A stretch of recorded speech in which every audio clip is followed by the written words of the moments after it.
வணக்கம் ஃப்ரெண்ட்ஸ், வாங்க இன்றைக்கி நம்ம வீடியோவில் இந்த வாய்ப்புண்ணு சரியாகிறதுக்காக ஆட்டு சுத்து கொழுப்பு எப்படி செய்யலாம் அப்படின்னு சொல்லி பார்க்கலாங்க. அதுக்கு ஒரு 100 கிராம் சுத்து கொழுப்பு எடுத்துக்கலாம்.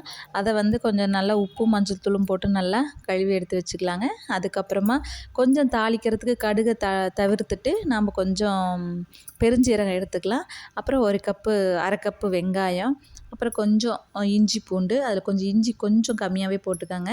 அப்புறம் ஒரு கொத்து கருவேப்பிலை, கொஞ்சம் கொத்தமல்லி தழை, ஒரு 2 தக்காளி. நான் வந்து எங்கள் டெரஸ் கார்டனில் கிடச்ச குட்டி தக்காளி எடுத்திருக்கேன். அதுக்கப்புறம் கொஞ்சம் கரம் மசாலா, கொஞ்சம் மஞ்சள் தூள், அப்புறம் காரத்துக்கு பத்தலைன்னா நம்ம கொஞ்சம் மிளகு பொடி சேர்த்துக்கலாங்க. தேங்காய் வந்து நம்ம விருப்பம்தான். ஸோ இந்த பொருளெல்லாம் எடுத்தாச்சு. ஒரு வடச்சட்டியில் கொஞ்சம் வச்சு அதில் கொஞ்சம் எண்ணெய் விட்டு நம்ம பெருஞ்சீரகத்தை ஃபஸ்ட்டு தாளித்து எடுத்துக்கலாங்க.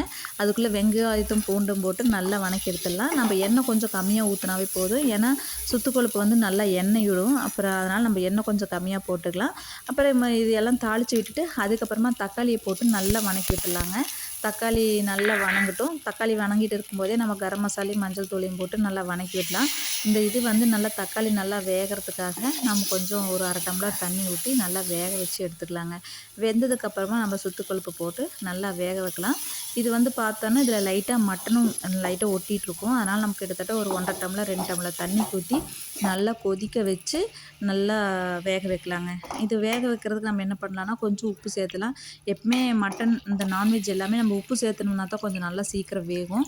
அதுக்காக ஒரு 1/4 டீஸ்பூன் உப்பு எல்லாம் போட்டு மூடி வச்சிடலாங்க.